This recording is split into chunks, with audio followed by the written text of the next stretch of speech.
Bonjour à tous, bonjour et bienvenue à ce nouveau Café des Gueules. Bonjour Émilie. Bonjour.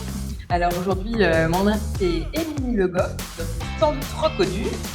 Vous êtes CEO de Truth, éditeur de logiciels. Vous allez nous expliquer de manière beaucoup plus détaillée que ce que je viens de le faire. Et vous êtes aussi coprésidente de la French Tech Lyon, Saint-Étienne. Exactement. Voilà. Là. Ouais. C'est pas mal. Et nous sommes accueillis dans les fabuleux locaux de Ma Pièce Bellecour, qui est une très jolie conciergerie d'entreprise pour les séminaires, etc. Donc, merci beaucoup à Ma Pièce d'accueillir ce nouveau Café des Gueules. Émilie, je le disais, vous avez créé votre entreprise depuis plusieurs années maintenant, d'éditeur de logiciels. Ça sert à quoi en 2 minutes? Alors, c'est un logiciel avec une application smartphone qui permet de digitaliser, donc c'est-à-dire digitaliser, mais en gardant les agences physiques, des agences d'intérim. Donc, les groupes d'intérim et puis toutes les boîtes qui ont des contrats courts, donc sociétés de propreté industrielle, sécurité, etc. D'accord. Voilà. C'est ciblé. Oui, carrément ciblé. Vous allez nous expliquer votre parcours, comment on arrive à créer ce genre d'entreprise.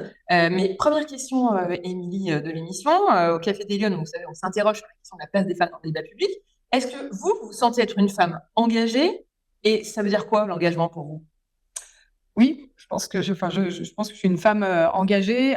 Pour autant, c'est pas forcément dans une expression assez forte. C'est vraiment dans la vie de tous les jours. C'est-à-dire que je laisse rien passer. D'accord. Je fais très attention, que ce soit en termes d'éducation, mais même avec des potes, avec des amis. J'aime bien. Pour moi, il y a une égalité absolue. Je l'ai jamais ressenti. J'ai été élevée comme ça. Qu'il y avait une problématique en fait au départ, et je m'en suis rendu compte évidemment en lésion qu'il y avait encore pas mal de choses à faire. Ouais. Donc c'est dans les discours, ça doit être dans les réseaux professionnels, à chaque niveau. Pour moi, il doit y avoir une égalité, et je laisse jamais rien passer. Ouais. Mais pour vous, l'engagement, c'est cette question d'égalité? C'est quoi votre définition d'engagement? Pour moi, la définition de l'engagement, c'est pour ça que je le fais plutôt petit à petit. Je trouve que c'est, pour moi, en tout cas, dans ma façon de faire, plus efficace et puis plus continu dans la durée, on va dire. Mais c'est faire en sorte que petit à petit, les choses s'améliorent, et de voir en sorte que ça s'améliore, mais vraiment petit à petit. Alors, ça veut dire que vous l'avez observé, vous le disiez, mais ça veut dire qu'aujourd'hui, vous pensez qu'il y a un sujet sur la place des femmes dans le débat public? Maintenant, je pense qu'il y a un vrai sujet. Ouais. Mais c'est une réalité qu'il y a, on va dire, jusqu'à il y a une quinzaine d'années, quand on posait la question, souvent, est-ce que vous avez eu des problématiques en tant que femme pour être chef d'entreprise? Non, j'ai pas eu de problème. Ouais. Je n'avais pas eu l'impression d'avoir des problèmes. Après, en regardant effectivement mon parcours, oui, j'ai rencontré pas mal de choses finalement quand on rentre dans le détail, mais en fait, j'ai pas fait attention du tout. J'ai tracé ma route, et puis donc au final, j'ai réussi à la tracer comme ça. Et je regarde que j'ai quand même eu de la chance de par ma famille, de par mon entourage, quand même dans mon parcours, de ne pas avoir eu plus de problèmes que ça. Et je trouve que c'est hyper important que tout le monde puisse réussir aussi à avoir un parcours comme ça, quoi, sans encombre, et qu'il ne devrait plus avoir de frein, et il devrait y avoir une égalité parfaite. En fait, mon rêve, c'est qu'il n'y ait plus de sujet, quoi. Et c'est important, en quoi c'est important pour vous que les femmes aient plus de place dans le débat public? Est-ce que elles sont pas assez présentes, mais finalement, ça servira à quoi qu'elles soient plus présentes? Parce que c'est juste la moitié de la population mondiale quand même. Donc, en termes de perception des choses, après, c'est tout dépend. Moi, j'aime pas tellement catégoriser, y compris hommes-femmes, mais en général, il y a quand même beaucoup plus de sensibilité. C'est un autre point de vue. En fait, c'est la diversité, d'une manière générale, que ce soit les femmes, les hommes, mais la diversité en général qui apporte un point de vue forcément plus englobant pour tout le monde, on est un peu dans des secteurs de plus en plus, d'ailleurs, des idées de plus en plus extrémistes, et l'idée d'avoir les femmes dans le débat, je pense que ça peut vraiment pouvoir assainir les choses, les ouvrir, les rendre plus jolies, en tout cas, d'apporter 50% de choses en plus, en fait, tout simplement. Alors, vous êtes retrouvée aujourd'hui dans un milieu de la tech qui est très particulier, très technique, on disait tout à l'heure. Quand vous étiez petite, vous rêviez de faire quoi plus grande? Vous aviez un rêve? Vous vouliez, vous savez, vers 4, 5 ans, 6 ans, on se dit, tiens, moi, plus tard, je ferai. C'était quoi chez vous? Alors, mon vrai rêve que j'avais 4-5 ans, c'était d'être soit caissière, soit chauffeur poids lourd. C'était pas vraiment d'être entrepreneur dans la tech. En grandissant un peu, moi, je viens d'un monde d'entrepreneurs. Donc, mon père, ma mère, mes frères et sœurs, mes oncles et tantes, ils sont tous entrepreneurs. Donc, vous avez un environnement familial. J'ai pas eu tellement de choix, en fait. C'est rigolo. C'est-à-dire que je me suis pas posé la question. Ça s'est construit comme ça. Donc, j'ai fait un parcours commerce, assez classique, prépa école de commerce, et puis derrière 2 fois 3 ans de salariat quand même. J'ai pas démarré tout de suite, mais dans ma tête c'était de la formation. Je savais que derrière je voulais créer ma boîte. J'avais pas tout de suite l'idée je me sentais, en tout cas, j'avais pas l'idée, je me sentais pas capable. J'ai fait 3 ans dans une toute petite boîte qui venait de se créer. Pas capable. Non, mais c'est rigolo que vous disiez ça. Ouais, parce que en fait, je savais pas, je trouvais que ma formation n'était pas complète, c'était plus dans ce sens-là. Et du coup, je suis allée vraiment dans une toute petite boîte qui venait de se créer il y a mais vraiment 3 semaines. Quand je suis arrivée, j'étais la première salariée. J'ai vu tout le bordel de la création d'entreprise, entre guillemets, les problèmes de financement, de structuration, de recrutement, de trouver les premiers clients, de faire semblant que tout va bien alors que rien n'est encore fait parce qu'on vient de démarrer la boîte. Et à l'inverse, j'ai fait 3 ans après dans un grand groupe pour apprendre justement les process, les structurations. Là, j'ai détesté le mode de fonctionnement. Voilà, j'avais des collègues très sympas, mais le fait qu'il y ait des hiérarchies à 8 étages, qu'à chaque fois qu'on veut demander quelque chose, ça passe pas, qu'il faut obéir aux règles. C'est pas quelque chose que j'aime tellement faire. Donc voilà, mais j'ai beaucoup appris évidemment, et c'est suite à ça que c'était un groupe d'intérim, cette dernière expérience, et j'ai créé mon groupe d'intérim juste derrière. Ah oui, donc mais comment ça vous est venu d'être dans l'intérim? Ça vous plaisait cette question du travail temporaire? C'était quoi votre idée de départ? Ce qui me plaisait, c'était les ressources humaines dès le départ. Donc, j'ai fait une spécialisation en ressources humaines dans l'école de commerce. Et ensuite, ma première société, c'était du reclassement, donc c'était l'inverse. Et la deuxième, donc de l'intérim. Et c'est là, en fait, dans cette société d'intérim, où j'ai rencontré mon associé des 2 groupes, où l'idée, c'était de faire de l'intérim en CDI intérim, c'est-à-dire proposer un CDI temps plein aux intérimaires, c'est la sécurité de l'emploi, et les détacher sur le secteur de l'intérim où nous, on portait le risque de la précarité, en fait, des intercontrats. Et ça a très bien marché dans la logistique. Donc c'était un nouveau modèle d'intérim, et c'est pour ça qu'on est parti créer ça. Donc, pendant que vous étiez salarié, vous avez commencé à réfléchir à ça et J'ai commencé, donc déjà, ça a commencé un peu à m'oppresser, comme je disais, les autorisations, les règles et la grosse structure. Donc, je pensais à partir.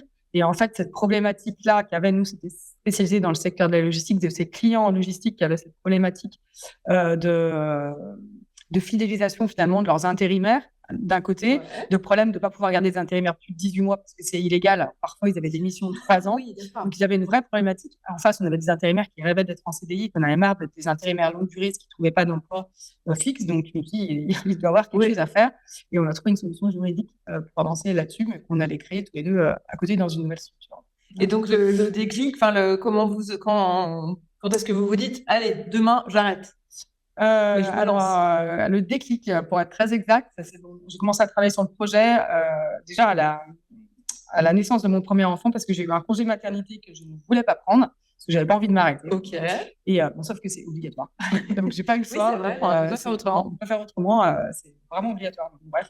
Donc ça m'a un peu vexée que la société, mon entreprise réponde ça, même si elle n'avait pas le choix aussi.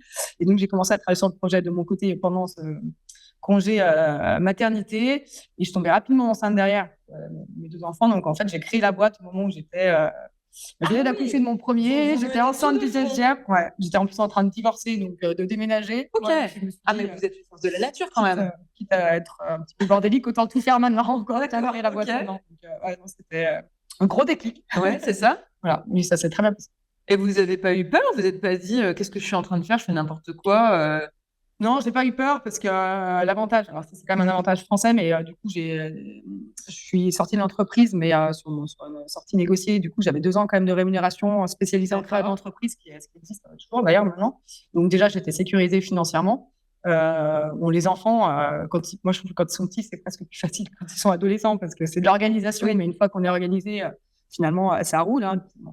Sauf parfois des petits couacs, mais s'ils sont en bonne santé, en général, ça roule. Donc voilà, et après, j'avais pas de risque, en fait. Donc, ou en tout cas, c'était maîtrisé. Donc là, vous créez cette société avec votre associé, si je comprends bien. Donc 2 à 50-50. D'accord.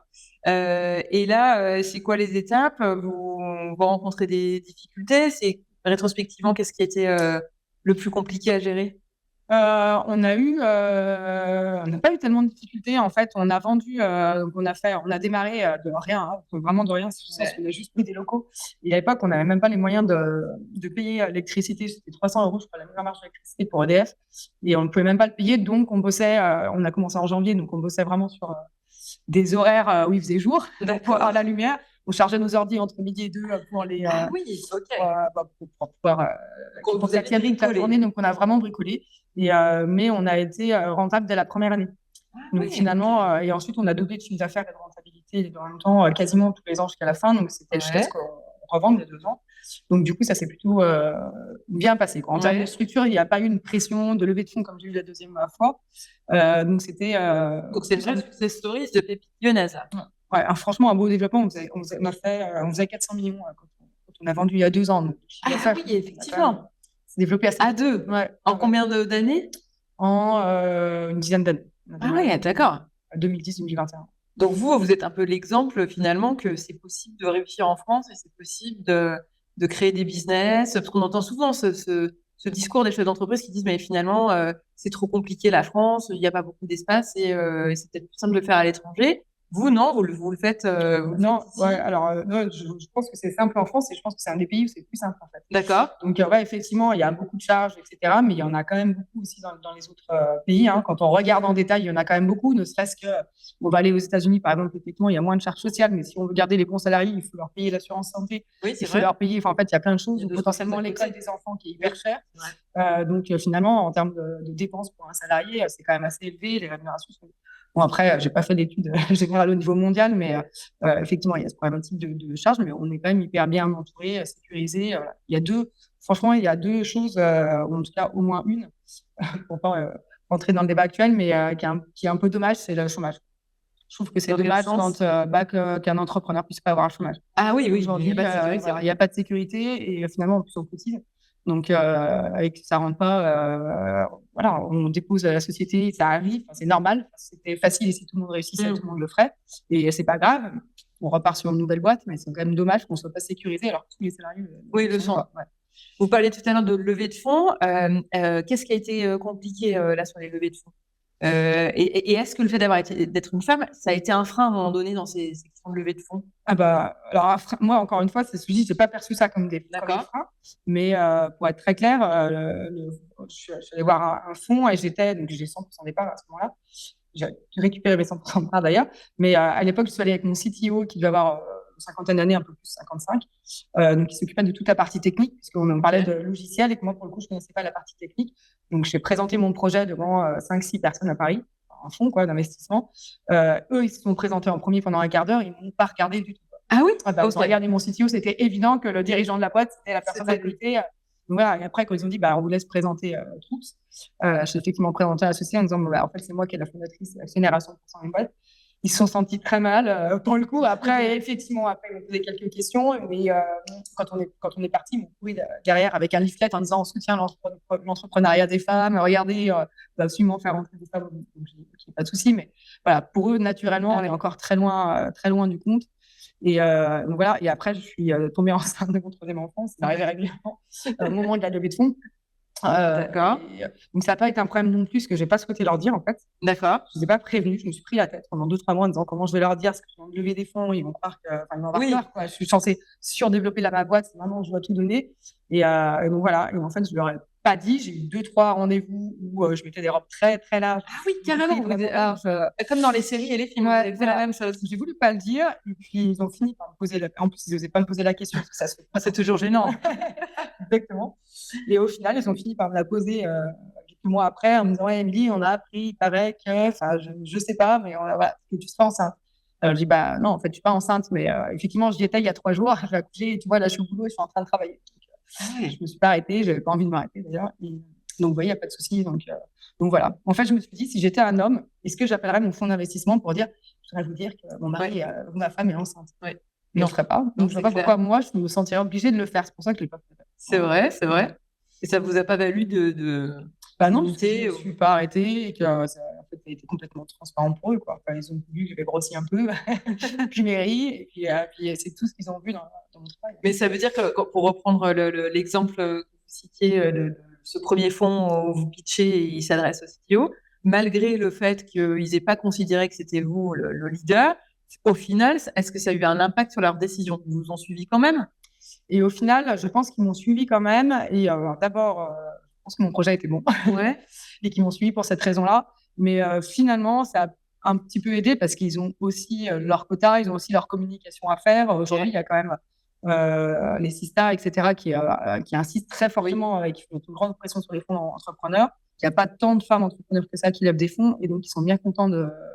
Enfin, en tout cas, ça a sûrement joué dans leur décision en positif pour moi. D'accord. Le quota positif. Oui, c'est ça. Je pense que ça a pu jouer. Il y a des opportunités, en fait, en ce moment pour les femmes sur ce volet-là. Exactement. Il faut le saisir.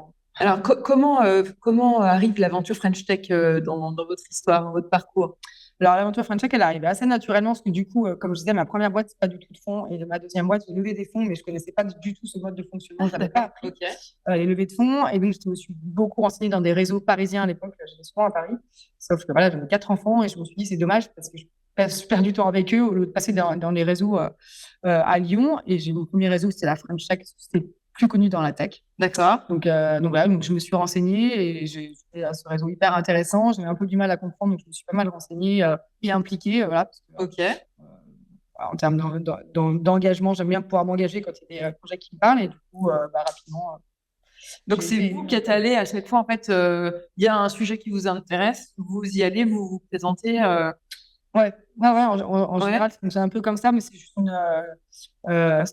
franchement, si je pouvais, sûrement un jour je pourrais, j'espère que j'aurais arrêté ma boîte, mais m'engager dans 50 projets, je le ferais.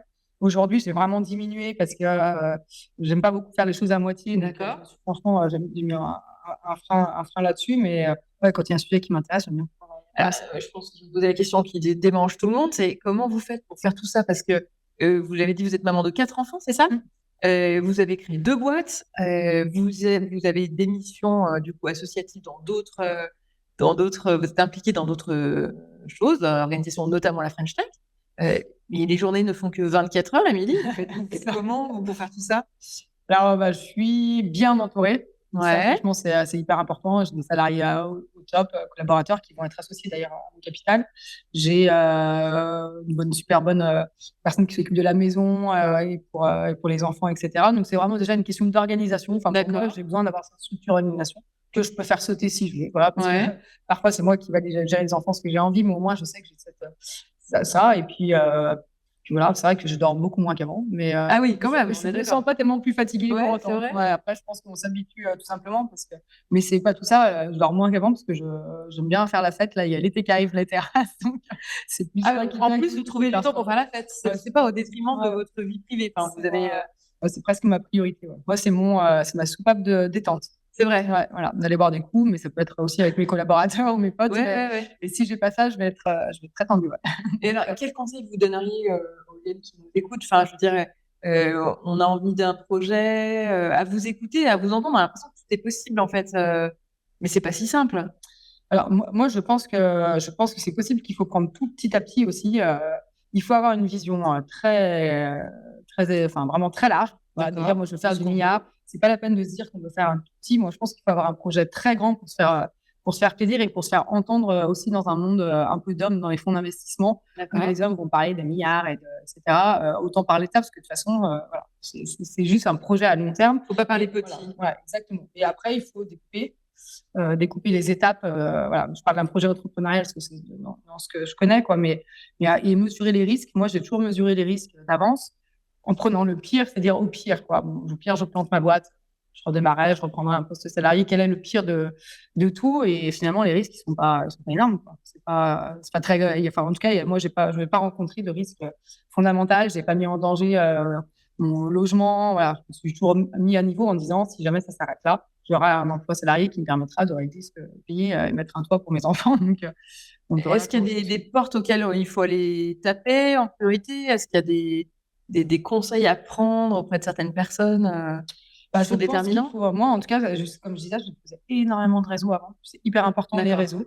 Exactement comme le Café des Lyonnes, justement, mais d'autres réseaux aussi, parce que donc déjà, ça apprend à parler. Ouais. Moi, en tout cas, j'avais présentation de projet, mais moi, j'avais vraiment du mal à m'exprimer en public. Ah oui. Je détestais ça. Ok.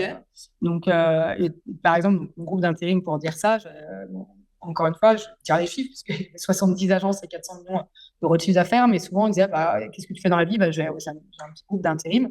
Et au bout d'un moment, les gens me disaient, mais arrête de dire que tu as un petit groupe d'intérim. Tu as 70 agences, les gens pensent en plus que tu as une agence d'intérim. Oui, c'est vrai. C'est pas un petit groupe d'intérim, tu as un grand groupe d'intérim que tu as créé, etc. Et donc, petit à petit, j'ai appris à mettre des mots et puis je me suis fait accompagner. Ah oui, ok. J'ai pris un coach vraiment top qui m'a pas du tout fait travailler sur la prise de parole, mais sur me prendre confiance en fait en moi. C'était c'était quasi psychologique, mais qui m'ont permis de prendre de la place aussi après en disant si en fait je peux prendre de la place vis-à-vis des autres hommes, des femmes, mais c'est vraiment et moi je trouve que savoir s'exprimer et dire les choses en public, Donc, dans des réseaux, mais après, ça peut être dans plein de réseaux d'entrepreneurs ou des réseaux professionnels, partout, en fait, du moins un fonds d'investissement, de ne pas avoir peur de prendre la parole, de poser sa voix, etc. Je trouve que c'est hyper important. Donc, ça s'apprend, en fait, c'est pas forcément inné. Bah, moi, c'était vraiment pas inné. Ah ouais. C'est pas inné. J'aimerais bien que mes enfants apprennent des tout petits, là, mais c'est pas ça. Ils sont rouges chauds, ils font de poésie, mais j'aimerais bien qu'on apprenne à l'école à tout le monde à savoir s'exprimer comme le font les Américains. Oui, ça, c'est clair. Ouais. C'est parce que c'est vraiment nécessaire pour prendre sa place dans la vie professionnelle. Et alors, Émilie, la question clé de l'émission, si j'ose dire, c'est si vous aviez une baguette magique, vous feriez quoi pour que les femmes, elles s'impliquent plus, elles s'engagent plus dans le débat public, qu'elles soient plus présentes, plus visibles? Est-ce que vous avez une idée? Alors, moi, ça va plutôt être petit à petit, comme je le disais. Du coup, ça sera heureusement qu'il y ait des actions à plus court terme, mais plutôt à long terme. Moi, j'aimerais bien que ça fasse partie d'un sujet à l'école, en fait, très rapidement. Alors, pourquoi pas au lycée, parce que ça serait plus actif, mais commencer même tout petit, qui est au moins 1 heure par semaine pour parler justement de la femme, qui est encore une fois la moitié de la population, mais en disant, regardez ce qui se passe dans tel pays, mais regardez ce qui se passe en France. Pourquoi c'est comme ça? Quelles sont les différences? Quels seraient les avantages? Aujourd'hui, c'est pas un sujet et ça me surprend que ça le soit pas, quoi. J'espère qu'un jour, ça ne le sera plus. Oui, bien sûr. Mais aujourd'hui, il faut que ça le soit. Ce sujet intervient, en tout cas, pour moi, c'est intervenu parce que j'ai rencontré des copines qui m'en ont parlé. Mais pour moi, c'était pas un sujet. Donc, et vous vous en êtes rendu compte comment que c'était un sujet?